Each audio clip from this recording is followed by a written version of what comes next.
Catch it from the ATL, from inside the paint and beyond the arc. This is Nothing But Nest, your Atlanta Hawks podcast. Now, here are your hosts, DeShaun Tate and Caleb Johnson.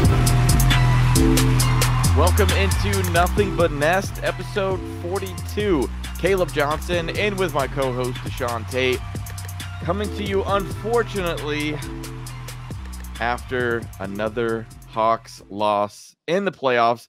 119-106. The Hawks lose in Boston, and this feels like a pivotal time. I know it's probably not the first time I've said that. Won't be the last time, I'm sure, as the Hawks have an opportunity to either get back into the series or let this thing, unfortunately go like they've seen some others in the past, and hopefully don't get swept. But let's get right into it, DeShaun, with game two, in which, coming off of game one was we talked about in our last podcast. The Hawks looked scared. They looked intimidated coming out of the gate. They get down big. They fight back, and they've got some sort of momentum or something worth playing for at the end of game one that did carry over into game two, because it felt like the Hawks looked really good coming out of the gate against the Celtics, not making those dumb mistakes of turning the ball over and getting down to a big deficit. They actually jumped out to an 11-point lead, and things felt pretty good. Did they not, DeShaun? No, I think that they did. And listen, I mean, the main thing is about being competitive. Did people think that they were going to find a way to split this series? No. But, it was just about, what did it appear more competitive because they weren't down 30 at the half, or were they really more competitive? And yeah. I think that while it definitely, I think both is fair, but I think that they were just more competitive, and not just from the standpoint of what the score looked like at the time, whether they were up 11 or whether the game was tied or whether they were down 11. I just think that they played more competitive basketball. Obviously, when you're looking at the end of it, the points in the paint was a problem. They couldn't erase that. There was a 24, point deficit from that standpoint. But just shooting 50% from the charity stripe just ain't going to do it, Caleb. That's just the reality of it. Like, those are free. That's what I call the free space on the bingo card. You've got to be better than that. I mean, you know that you have to play a near perfect game, if not a perfect game, against Boston. In Boston, they are the front runners, especially now, with Giannis Antetokounmpo being out for Milwaukee. I would imagine they're the front runners now to be representing the East. And outside of that, if they're not the front runners to win they're probably the front runners to win the whole thing at this point. I'd say so.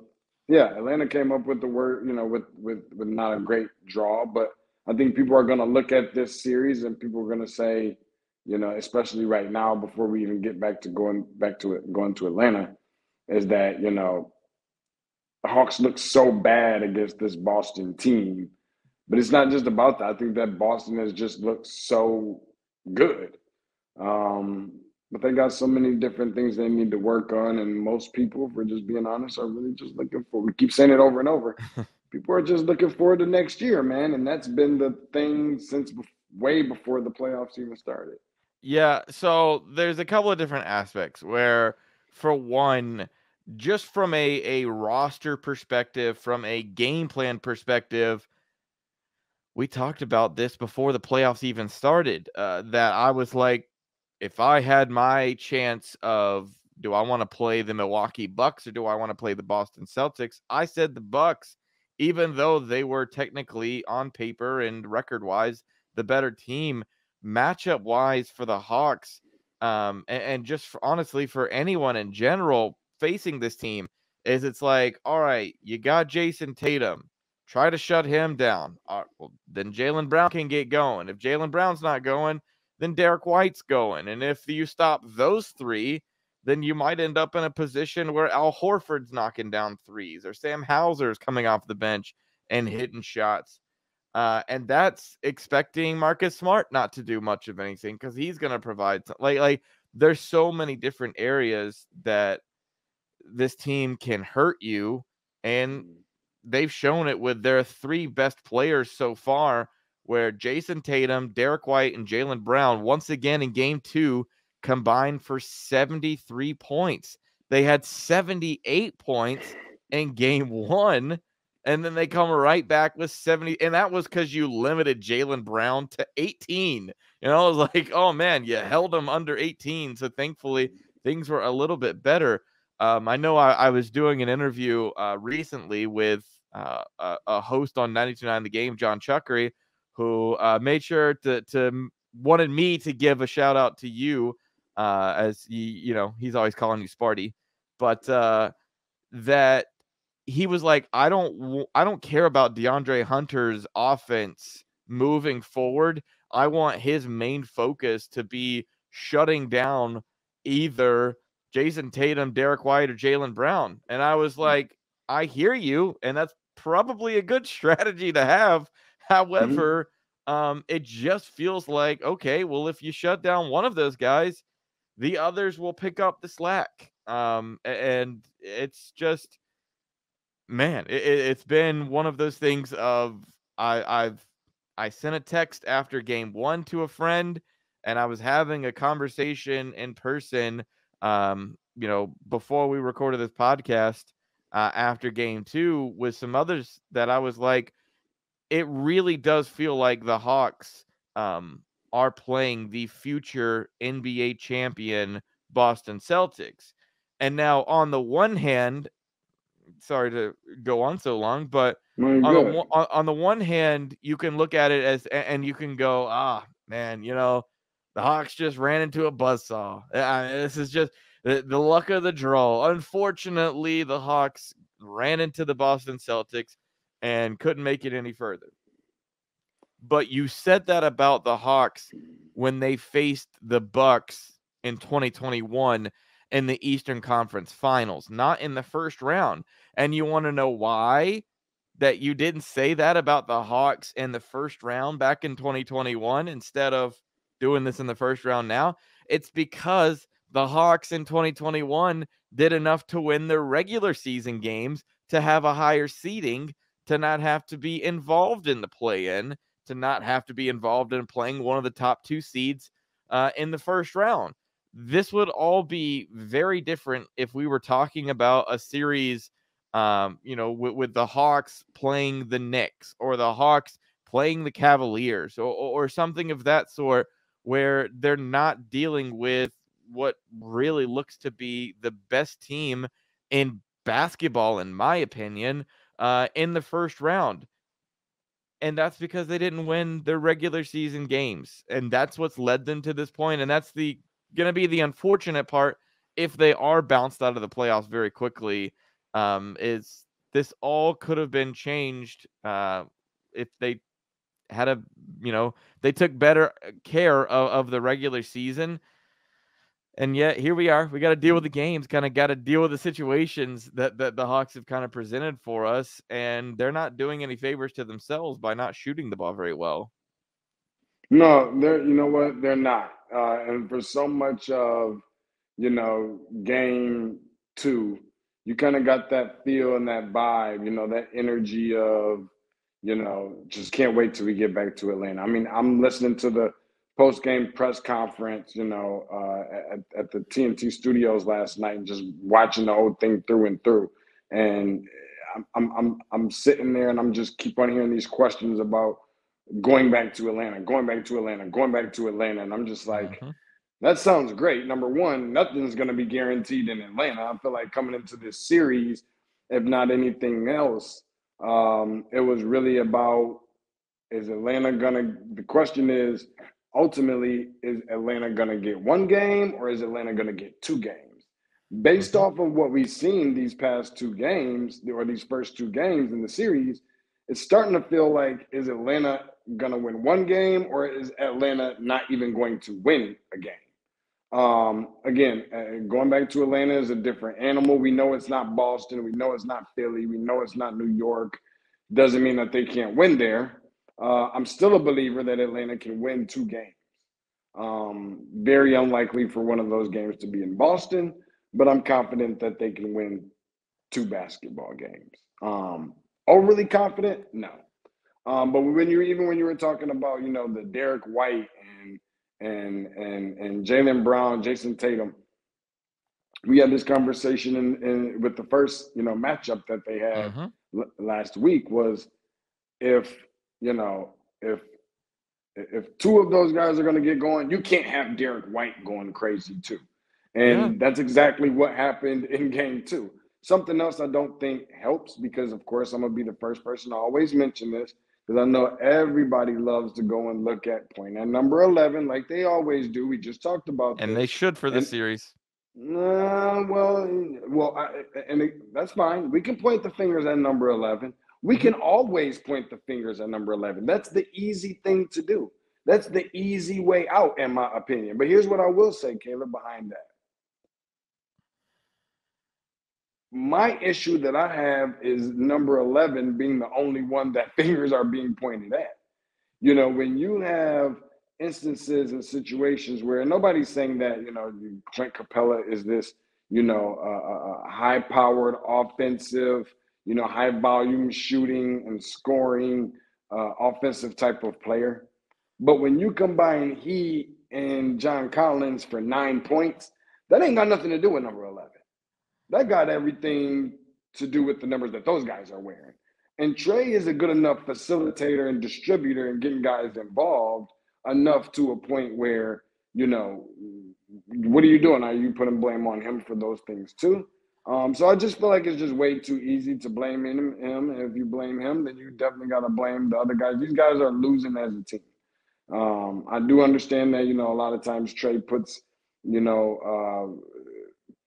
guys in tough places to get rebounds with some of the long shooting and amongst other things. But that's what you signed up for when you decided to pay him the money. That's what you signed up for when you decided to draft him. And he's doing nothing but giving you all the things that you knew that he would be. He's giving you all the things? You mean through 2 games, 14 of 40 from 3-point? Like, it's right, not, or excuse me, 3 of 13, 14 of 40 from the field. He's shooting 35% through the first 2 games, 23% from 3 from the first 2 games. Like, here's my thing, DeShaun. Nobody's ever talking about how efficient Trae Young is, ever. We never have, and we may not ever have those conversations because we really don't ever have need to have those conversations. This isn't an efficiency thing. We heard Quinn Snyder say on yesterday, and didn't mean to cut you off, but we heard Quinn say yesterday, he didn't shoot the ball well. Trae mentioned how he hasn't shot in the ball well, but that Quinn is confident that those shots are going to fall. If those shots are not falling, or if he's not taking those shots, then where are the shots coming from? What are they going to do if they're not going to get the stops? Forget about the stops, just on the offensive end. Where's the bulk of the load of the scoring going to come from? That's the piece that I'm trying to figure out if he doesn't take the shots. I got no problem with him taking the shots. Mm-hmm. But you gotta, if you're going to be the man, face of the franchise, if you're going to be that man, then you've got to make your shots. Like my whole thing and I get, because you and I have gone back and forth time and time again. And I feel like even I have leaned into this idea of like, yeah, I do understand that Trae Young a lot of the time gets way too much of the blame when it is a team issue of, the team as a whole not making shots, which has been very true. I mean, one person that I want to spend some time on a little bit talking, Saddiq Bey, the fact that through 2 games, Saddiq Bey has 6 points.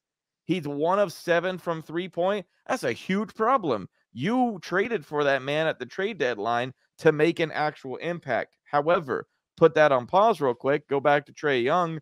Trae Young's got to be the man of the superstar of this team, the face of the franchise. Like everything that is, if the Hawks are going to have any success, he's got to be that guy.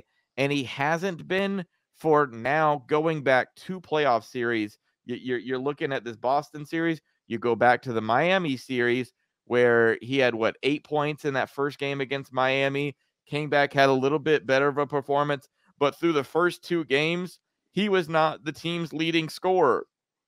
We're running into the same thing again, where you're getting some production I think you're getting some pretty good production out of DeJounte Murray, who's 43% from the field and 37% from 3 through the first 2 games. Got a combined 53 points. But Trae Young's not showing up. He's not playing good enough. It's not enough. There are 100%, you've got to point some fingers at the other guys on this team. However, look at the guy in charge, the face of the franchise for the Boston Celtics, Jason Tatum. He showed up for the first 2 games. And quite honestly, all 3, the 3 best players for the Boston Celtics have shown up in the first 2 games.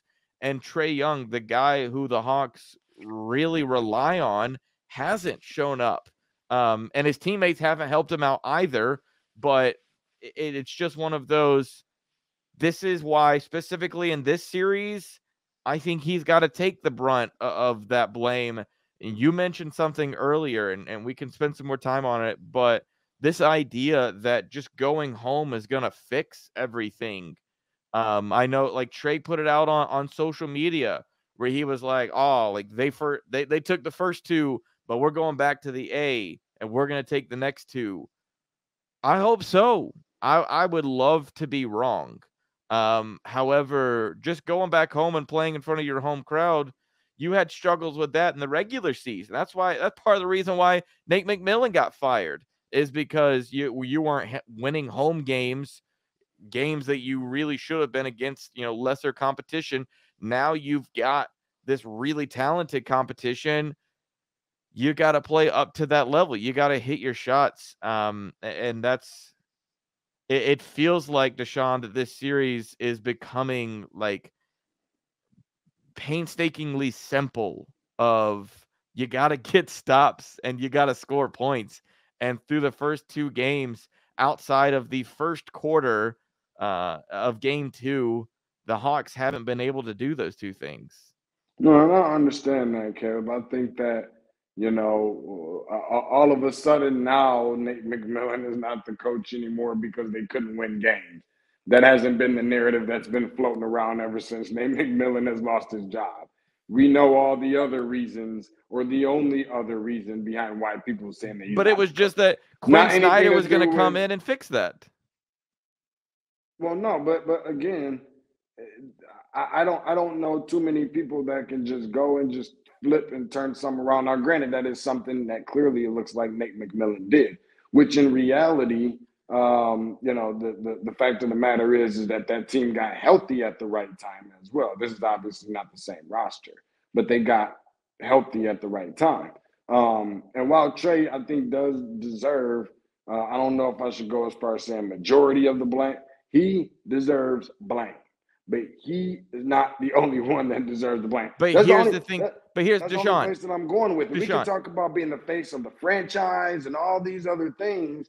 But at the end of the day, again, if you are on that team and you can't say that you gave 110%, or you can't say that you could have done more or did this, then the third. Yes, he's been taking shots, he's been missing shots. But we need other guys. Guess what? There's a mentality that people live with, and it's called next man up. And if Trae's shot's not falling, then we need you to be able to knock down those shots. If you're the Hawks are not winning games, the Hawks are not winning games if he's not making shots. And then you bring up the thing about the last 2 playoffs not showing up. This is the toughest 2 defensive teams in this, probably even in the league. Certainly within the conference, with the exception of maybe the Cleveland Cavaliers. But outside of that, these are some of the best defensive teams. The Miami Heat, Boston last year, certainly Boston in that conversation probably this year. And I'm not saying that that's an excuse for number 11, nor is it an excuse for the Atlanta Hawks, because you still have to go out there and you have to contribute and you have to provide and you have to at least get stops if you're not able to get nothing going on the offensive end. But we just can't look at number 11 and number 11 only for everything. That's my only point that I'm trying to make. We could try and say, okay, fine. We're not going to put it on him for the whole thing. We're going to add other people in, but he deserves the majority. Why the majority? It's not just because he's the one that's not able to hit the shots. It's never talking about, an efficiency issue. There's other guys that's just not hitting shots where they need to be out there hitting the shots because that's what they're on this roster to do. They're not asked to go out there and facilitate and distribute the basketball and do all these other things that number 11, his duties and responsibilities are. And that's not their fault. But at the same time, if you have a lighter load that you have to carry, and one of your main things to do is you just got a big time payday, you're supposed to go out there and be able to shoot the hell out of the basketball. That's why you're still on this team and Kevin Huerter is not. Then we need you to do that. And if you're not doing that, then you're just as much as the problem. I think on the flip side, if you were to flip this around, DeShaun, and the reason why I believe that Trae takes so much of the blame in these situations when he isn't performing well is because if we were to flip it, if the Hawks had beat the Celtics through the first 2 games, would we not be spending a majority of our time talking about how great Trae Young was? Because no, I'll tell you why. I think we absolutely would. No, I'll tell you why. Because if Trae still didn't have a great shooting night, it's still going to be talked about. But the Hawks aren't winning if he doesn't have a great shooting night. That's my thing. There was times when Trae did have a good shooting night, the Hawks still wasn't winning, or was winning. He didn't have a good shooting night, and it was still the same deal. If he is not, that's why I said it. People put so much blame on him because of his efficiency. You go back and you look at the plus minus and all this other stuff for the analytic and the math nerds and this and that. He was minus 18. You understand what I'm saying? And I understand that. That doesn't look good. That's obvious. But it's always going to look bad just because of the type of player he is. What was the plus minus when Allen Iverson was out there? Or when Kobe Bryant was shooting the ball on every single play? I like to think it was probably somewhere very similar, but those are the things that those players have to do in order for their team to have a chance in this game. So it's no secret that he has to be better. I'm not trying to get outside of that point. We all know that. We all understand that. I do, you do, producer Rick knows it, Quentin Snyder knows it, Trae Young knows it, everybody knows it. So we get that part. But the thing is even in those instances where the team wins the games, if Trae Young still isn't shooting well or nearly as ideal as people think that he should, that's still going to be, because guess what's going to happen? It's always going to be, we still won even though Trae didn't shoot well. Like, that's what it's always going to be. But that's what it would be for any team. If the Celtics won this game and Jason Tatum was the same numbers that Trae Young's been so far, if he had made, if he was 14 of 40 through the first 2 games, but the Celtics won, people would be going, oh, wow, well, the Celtics somehow managed to win these games even without Jason Tatum, contributing or being a really big factor. But at the same time, like, when we've seen this Hawks, when we've seen this Hawks team be at their best, it's because Trae Young was playing well. And if he's not going to play well, it feels like they've got absolutely no shot. It doesn't help at the same time that, we talked about Bogey Bogdanovic, who had a better game in game 2. Especially, he's finally able to hit some threes. Wasn't a factor in game 1. I mentioned Sadiq Bey. I think, John Collins is his own thing, but this is kind of like, are the Hawks really living and dying by John Collins? They best not be. If not, if they are, that's how they end up in this sort of position. They're not getting much contributions from the bench at all, which is how they won that Miami game. So I get, like, it is not all on Trae, but there's got to get to a point where it is like, he is a problem right now, and he is not doing a good enough job for the Hawks to be winning games. And I just feel like the nonchalant attitude that I'm seeing from him, that I'm seeing from Quinn Snyder, is either they just don't care, or they just don't think there's anything they can do. And that's kind of where I'm starting to get a mindset of, is I feel like the Hawks have just reached a point of, like, dang, man, they're better than us. Well, and that's but guess what? But that's exactly what it is. It's well, we're playing the Boston Celtics. If you think you're any better, then you come over here and get on the floor with them and you show us how to do it. That's what this is. I'm not sure that there's a lot of confidence that they believe that they can beat the Boston Celtics based off of this year, nor should there probably be a whole lot of confidence to believe that. Not only because that is the Boston Celtics, but you also know that you are the Atlanta Hawks and you know what your season looked like this year. I thought that the Boston Celtics were going to take a step back this year by multiple seeds. Instead, they were a 2.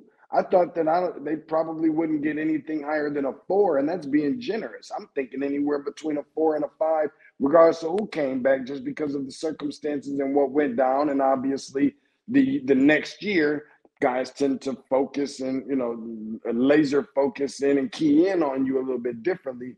Defenses tend to change, make their adjustments and so forth. Adjustments. You saw it with the Warriors. Yeah.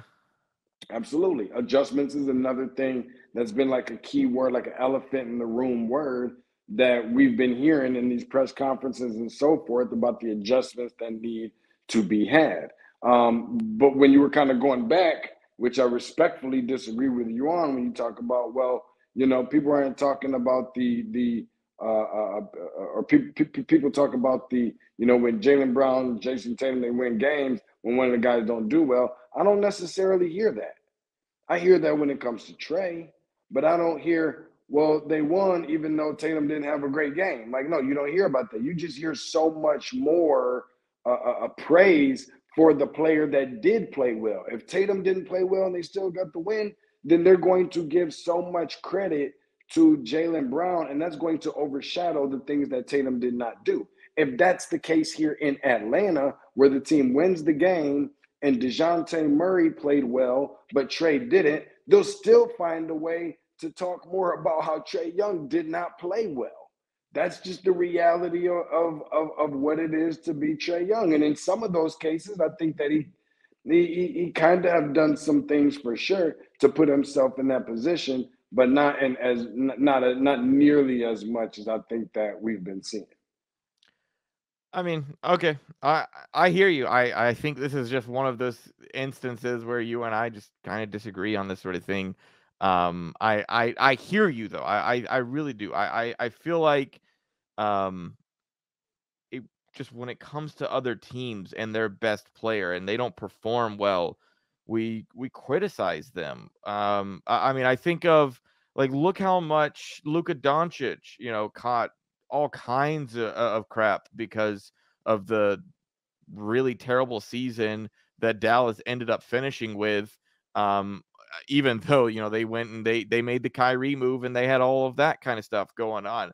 I feel the one thing that isn't being discussed, although, I mean, we can give him his credit, and it's more of a mindset thing that I feel like I'm really getting at, DeShaun, when it comes to what does frustrate me with Trae is what we've seen out of DeJounte Murray, who has not been great, but he's been pretty good. Like he's held his end of the bargain. It feels like through the first 2 games, where he's had his struggles, I believe defensively, but at least on offense, I think I said earlier, shooting 43% from the field, 37% from threes. He's combined for 53 points through the first 2 games.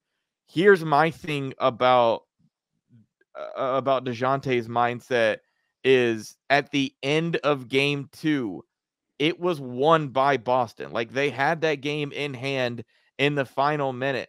And what did you see from DeJounte? Still attacking the basket, scoring points. That thing you talk about where, game 82, it didn't really matter. And guys were just kind of scoring and everybody was letting the clock run out, or that Detroit game where Atlanta and Detroit had a scuffle because Atlanta didn't like how Detroit was scoring at the end. Well, in the end of game 2, you've got DeJounte still to the very last minute putting up effort, trying to score points, trying to stop the Celtics from scoring points. It feels like he's out there with this mindset of, we need to get this thing done by any means necessary. And one of the aspects that I think has really hurt Trae Young Not only this postseason, it happened the previous postseason against Miami, and it feels like it's just playoff basketball. He's not getting foul calls. He's getting kind of physically abused to some extent out on the floor just simply because of his size. And the playoffs are a time when referees swallow their whistle, don't make some of the same calls that they would in the regular season, and that's how you get to a point where Trae Young shot 6 free throws, I believe, in this game and hit 4 of them. You talked about the fact of the Hawks going 4 of 8 from the free throw line just being unacceptable. Shooting 50%, but it's like they only shot 8. Like, this is a team used to shooting 25 a game. And so when you get in this position, it feels like this has been an area that the Hawks have really, they're not able to play their game. And it's like, you've got to figure out a different way of getting this thing done. If you can't get to the free throw line because refs are just not calling it. They want to see more physicality. This is what we expect from playoff basketball. I just don't know what the Hawks can do if that is such a big aspect of their game and they're not getting it. There's just not a lot that they can do. I mean, we already talked about the roster that they're going up against, the defense of this team. Obviously, when you got Robert Williams also, and you've got Marcus Smart on the defensive side of the ball as well, and they're just a great. I mean, they're again, the Hawks are playing who's probably the best team in the NBA right now. If they're not the best team in the NBA, they are certainly the team in the NBA that you have the most confidence in their identity and knowing exactly who they are. They're playing up against the team that probably we're still having questions about the identity.